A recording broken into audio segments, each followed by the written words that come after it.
Hey everyone, and welcome back to the Deep Dive. We're about to go on a journey that might just rewrite your understanding of history. Ooh, like that.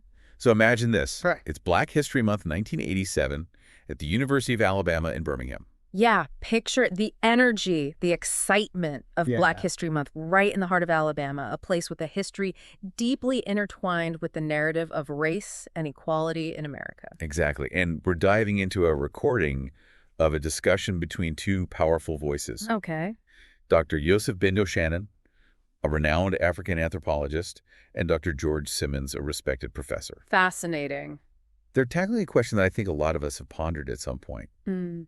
What if the history we've been taught, especially when it comes to African civilizations, Yeah. is incomplete? It's a question that goes to the core of how we understand the world and our place in it, and their discussion digs deep, exploring the hidden narratives, the often overlooked contributions that paint a much richer picture of history. Right from the start, Dr. Ben-Jochannan throws down a gauntlet, claiming that Africans were in the Americas long before Columbus, potentially over 2,000 years ago. It's a bold claim, right? One that goes against the traditional narrative of Columbus as the discoverer of America. Right. But what's fascinating is the evidence Dr. Ben-Jochannan presents. Yeah, like the Carthaginian coins discovered buried deep underground in Central and South America. Now, this is where it gets really intriguing. Okay. Carthage, a powerful civilization in North Africa, existed as far back as 212 BC. Wow. Their presence in the Americas, if true, would dramatically shift our understanding of pre-Columbian history. It's like someone just pulled back a curtain, revealing a whole new layer of history we never knew existed. And that's exactly what makes this deep dive so compelling. It's about uncovering those hidden layers, questioning what we thought we knew, and embracing the possibility of a much richer and more diverse history. Okay, so let's talk about the Olmecs. Okay. This ancient civilization in Mesoamerica. Dr. Ben-Jochannan fixates on those colossal stone heads they're famous for, specifically their distinct features. Right. Those broad noses, full lips. Hmm. He sees a clear African connection there. And you can understand why this sparked debate. The features of the Olmec heads have been a point of contention for years. Yeah. Some argue that those features are simply due to the limitations of the tools the Olmecs used for sculpting. But Dr. Ben-Jochannan, Yeah. he vehemently disagrees, arguing those very same tools were used to create incredibly intricate details, like eyelids. Wow. It's almost as if he's saying, look closer, the evidence is right there. He even goes as far as to label any opposing views as racist. You can feel the passion in his voice, the frustration at having these connections dismissed or ignored. This is where it becomes important for us as listeners to engage critically with what we're hearing. Right. It's not about blindly accepting one viewpoint over another.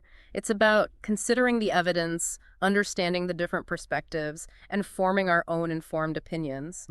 Remember, questioning and critical thinking are key here. Now hold on tight, because we're about to enter the realm of ancient royalty and seafaring expeditions with Dr. Ben-Jochannan's next claim. Let's go. Queen Veketa, the Queen of Sheba, sailed to the Americas back in 892 BC. The Queen of Sheba, her story is like something out of a legend. She's mentioned in biblical, Islamic, and Ethiopian traditions, and the idea that she journeyed to the Americas adds another layer of mystique. And to add even more intrigue, he claims that maps exist depicting her voyage maps that he believes have been suppressed by the Roman Catholic Church. That's a powerful claim, and it raises questions about who controls the narrative of history. Are there stories that have been deliberately hidden or erased? And if so, why? It certainly adds another dimension to this deep dive. Now let's shift gears and travel to ancient Greece and Egypt. Dr. Ben-Jochannan brings up Herodotus, often considered the father of history, who described Egyptians as having black skin. This is a crucial point because it challenges the common, often Eurocentric portrayal of ancient Egyptians. We're so used to seeing them depicted in a certain way, but what if that depiction isn't entirely accurate? Right.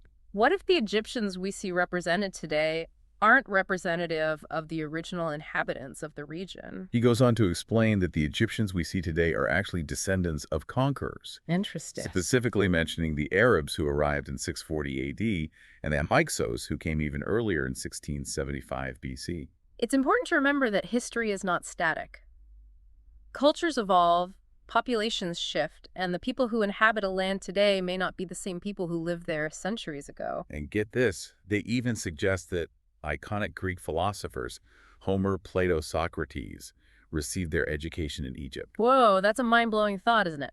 The very foundation of Western thought potentially stemming from African knowledge, it really makes you question everything you thought you knew. Now brace yourselves, because Dr. Ben-Jochannan is about to drop another bombshell. Okay. He claims that Moses didn't receive the Ten Commandments from Mount Sinai, but learned them from the negative confessions of the Egyptian Book of the Dead. This is where the conversation gets truly thought-provoking. We're talking about challenging a central tenet of Judeo-Christian tradition. Yeah.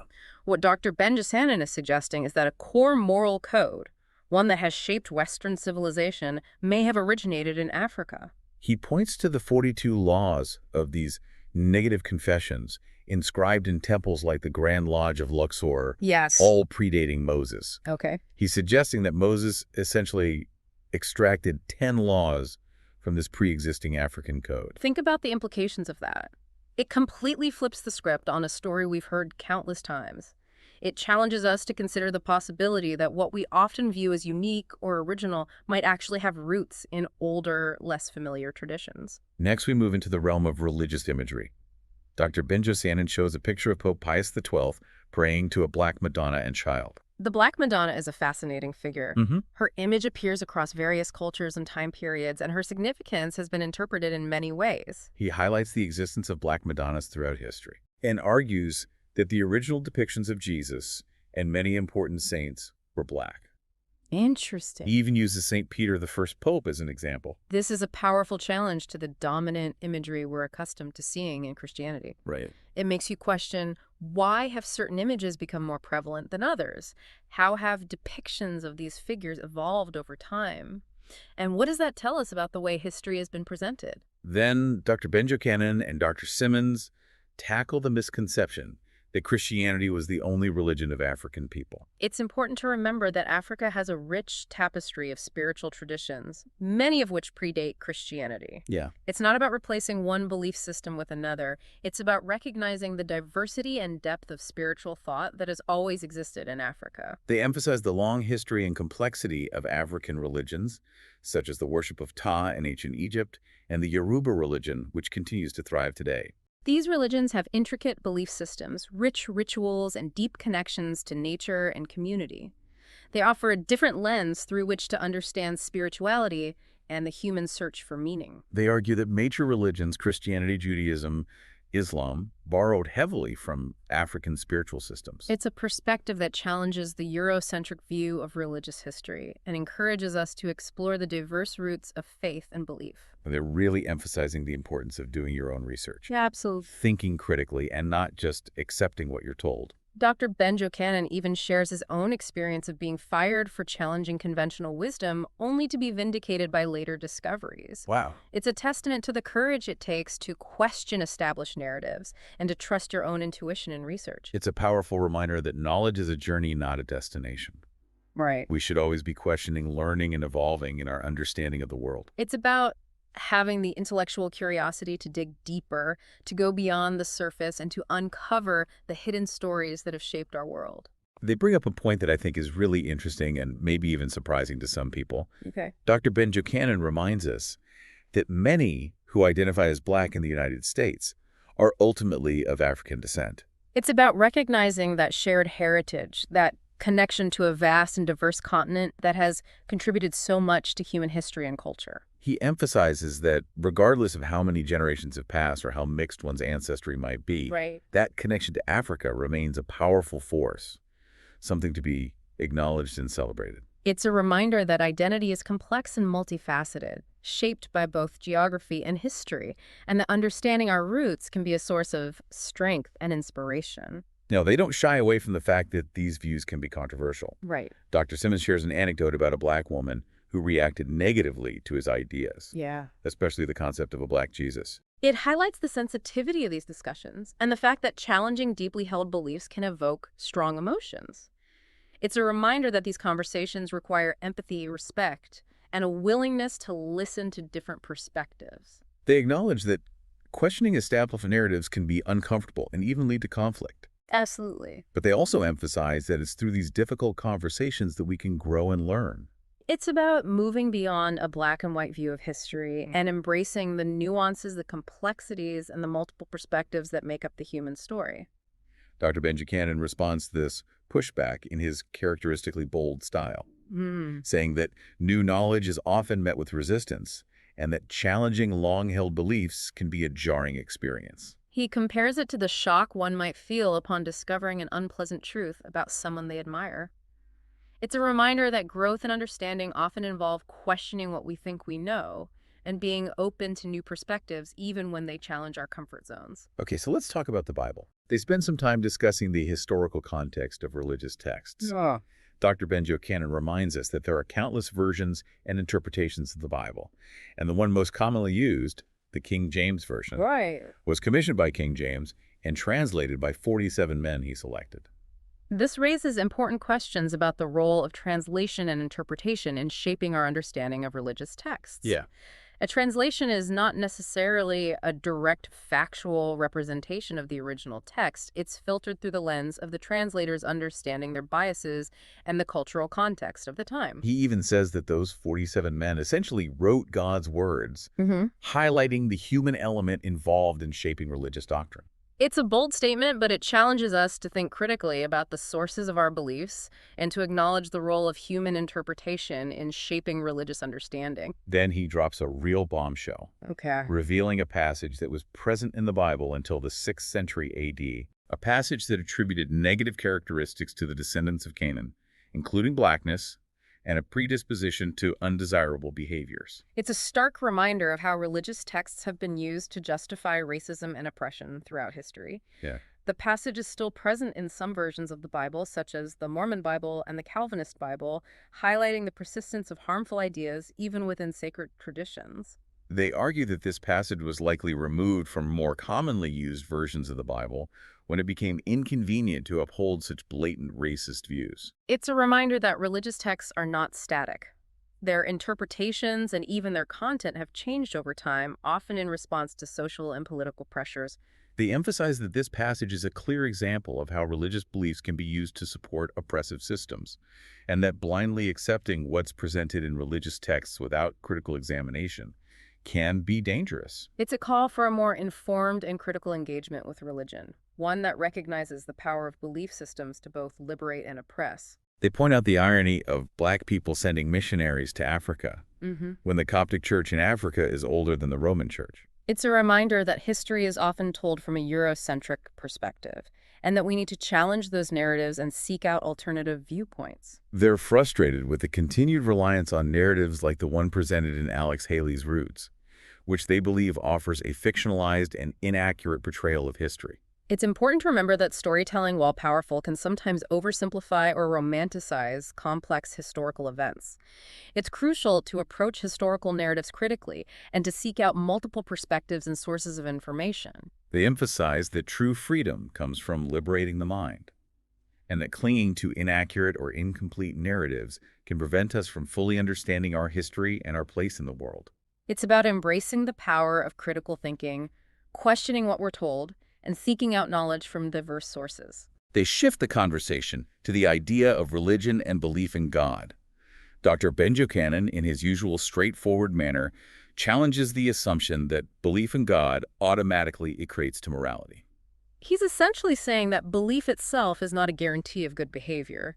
Actions speak louder than words, and simply professing belief in God doesn't excuse one from acting ethically and responsibly towards others. He uses the example of a man who robbed his house while wearing a large cross. It's a stark reminder that religious affiliation doesn't necessarily equate to moral purity.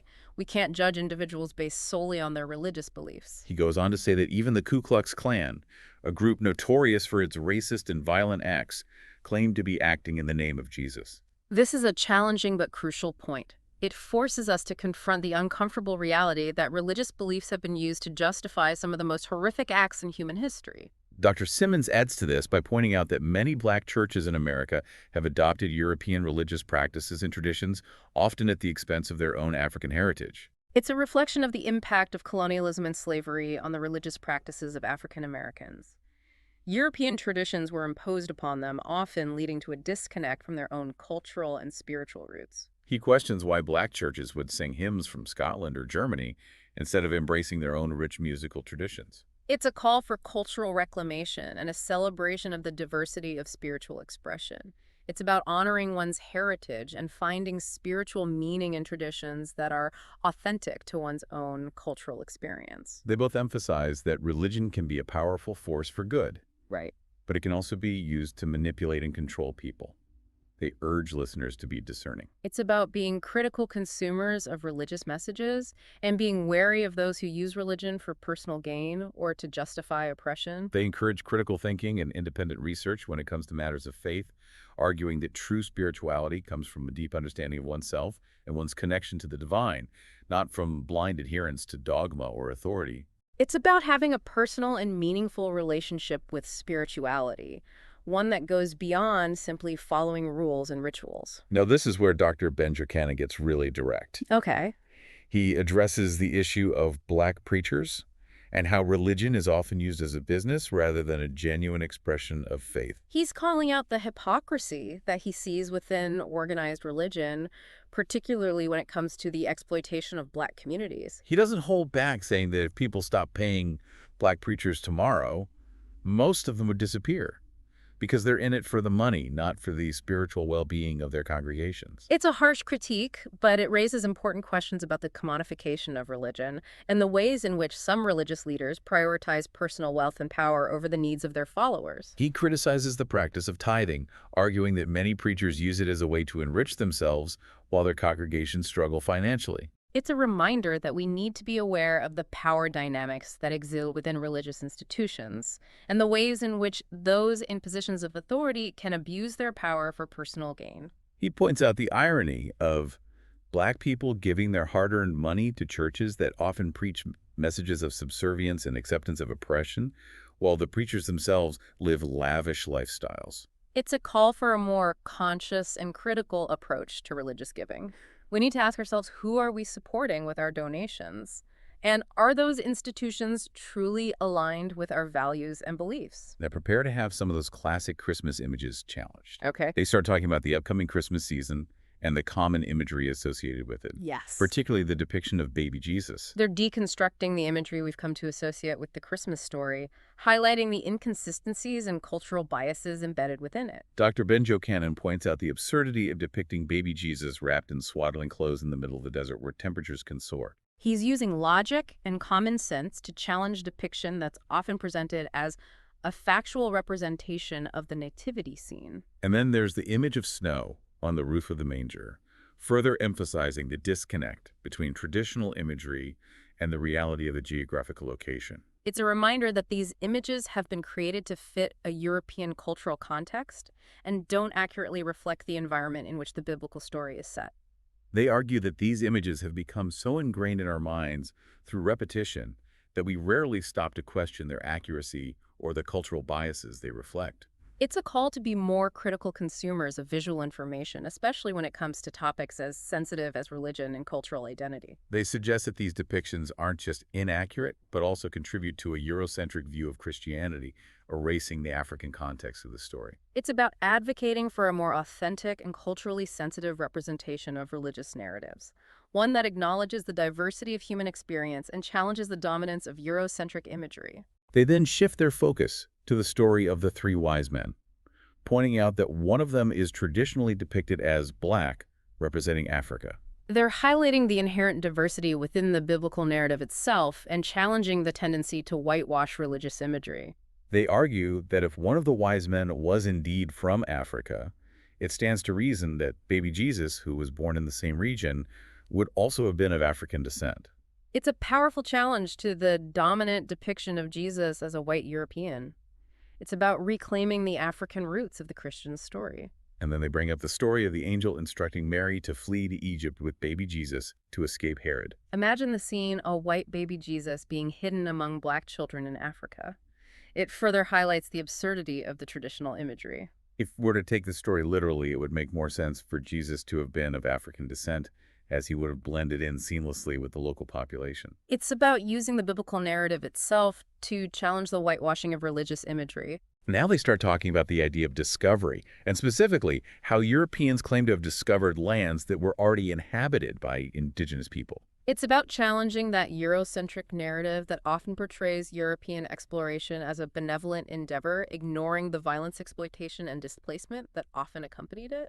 Dr. Ben-Jochannan tells a funny story about his own experience discovering England, highlighting how ridiculous the concept is when applied to lands that were already well known and inhabited. It's a clever way of deconstructing the notion of discovery and exposing the arrogance and self-centeredness that often fueled colonialism. He argues that discovery is often used to justify colonialism and exploitation, ignoring the rights and perspectives of the indigenous people who were already there. It's about recognizing the harm that has been inflicted in the name of discovery and acknowledging the resilience and strength of indigenous communities who have resisted and survived colonization. Now, how about this for a historical tidbit? They turn their attention to the often overlooked contributions of African civilizations to technology and innovation, bringing up something we might not expect the Brassier. You don't often hear about the African origins of the bra, do you? It's a reminder that innovation isn't limited to any one culture or region. Dr. Ben-Jochannan explains that it was originally invented in Africa as a practical garment for supporting the breasts during physical activity. But he emphasizes that its original purpose was purely functional. It's a lighthearted way of acknowledging the cultural significance of the bra while also highlighting its African origins. And they make a really important point. Okay. It's essential to recognize and celebrate the contributions of African civilizations to technology and innovation, Absolutely. challenging the narrative of European exceptionalism that often dominates historical accounts. It's about acknowledging the ingenuity and creativity that have flourished in Africa for centuries. They circle back to religion, addressing the misconception that Christianity was the only religion of African people. It's about recognizing that Africa has a rich and diverse spiritual heritage with traditions that have existed for centuries long before the arrival of Christianity. They emphasize that African religions have existed for centuries, predating Christianity and influencing its development. These religions have their own unique cosmologies, rituals, and systems of belief that have provided meaning and guidance to generations of Africans. They mention the worship of Ptah in ancient Egypt, the Yoruba religion, highlighting their complexity and sophistication.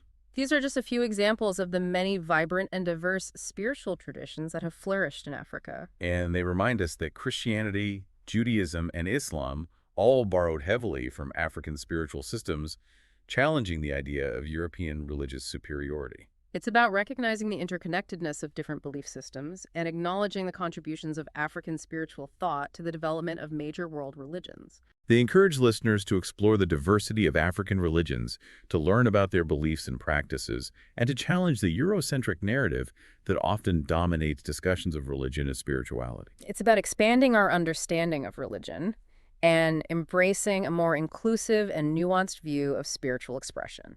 They acknowledge the pushback that often comes with questioning established religious narratives. Yeah. Dr. Ben-Jochannan really emphasizes the importance of critical thinking and independent research, even when it comes to faith. He's encouraging us to not blindly accept religious teachings, but to engage with them critically, to ask questions, and to seek out multiple perspectives. He argues that true faith should not be based on fear or blind obedience, but on a deep and personal understanding of one's own beliefs and values. It's about having a mature and intellectually honest approach to religion, one that values critical thinking and personal reflection over blind adherence to dogma. He even shares a story about his own experience facing backlash for challenging conventional wisdom, showing how much courage it takes to speak truth to power, even when it comes to faith. It's a reminder that questioning established narratives can be risky, but it's essential for intellectual and spiritual growth. They make a powerful point. True spirituality is not about blindly following rules or accepting dogma, but about seeking truth and meaning in one's life. It's about being true to yourself and your own spiritual journey, even if it means challenging norms or risking social disapproval. Now they shift gears to the importance of personal responsibility and action. They're moving beyond simply critiquing existing systems and urging us to become agents of change. Dr. Simmons challenges the notion of waiting for someone else to fix the problems of the world. Right. He wants us to take ownership of our communities. It's about recognizing our own power to create change, both individually and collectively. He emphasizes that change starts at the grassroots level. It's about taking responsibility for our own actions and working together to create a more just and equitable society. He highlights the power of education knowledge and critical thinking. It's about using our minds as tools for liberation and social justice. They encourage listeners to educate themselves about the history and experiences of marginalized communities. It's about understanding the systems of oppression that perpetuate inequality and then using that knowledge to create a more just world. They remind us that change doesn't happen overnight. It requires sustained effort, collaboration, and a willingness to challenge the status quo. It's about being patient but persistent working together and never giving up hope that a better world is possible. It's about understanding that we all have a role to play in creating a better future, and that even small actions can make a difference. As we wrap up this deep dive into the discussion between Dr. Ben-Jochannan and Dr. Simmons, Yeah. I'm struck by their passion, their conviction.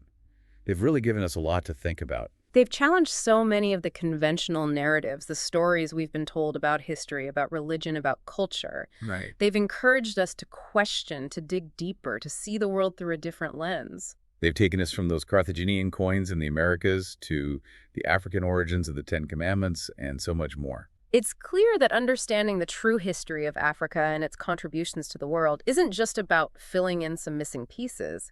It's about reclaiming a narrative that has been suppressed, distorted for far too long. It's about recognizing the interconnectedness of cultures, the ways in which history has shaped our world today. And it's about acknowledging the richness, the diversity, the brilliance of African civilizations throughout history. So what does this all mean for you? Well, our hope is that this deep dive has sparked your curiosity, has made you want to learn more to explore these ideas further. Don't just take our word for it. Do your own research. Dig into those sources. Come to your own conclusions. Knowledge is power, and understanding our history in all its complexity is essential for building a more just and equitable future. Remember, history isn't just something that happened in the past. It's alive, it's evolving, and it's shaping our world today. Thanks for joining us on this deep dive into African origins. If you'd like to learn more, you can find additional resources at www.ultimatemasters.org/coaching. And be sure to tune in daily for new episodes as we continue to explore fascinating topics from a variety of perspectives. Until next time, keep diving deep.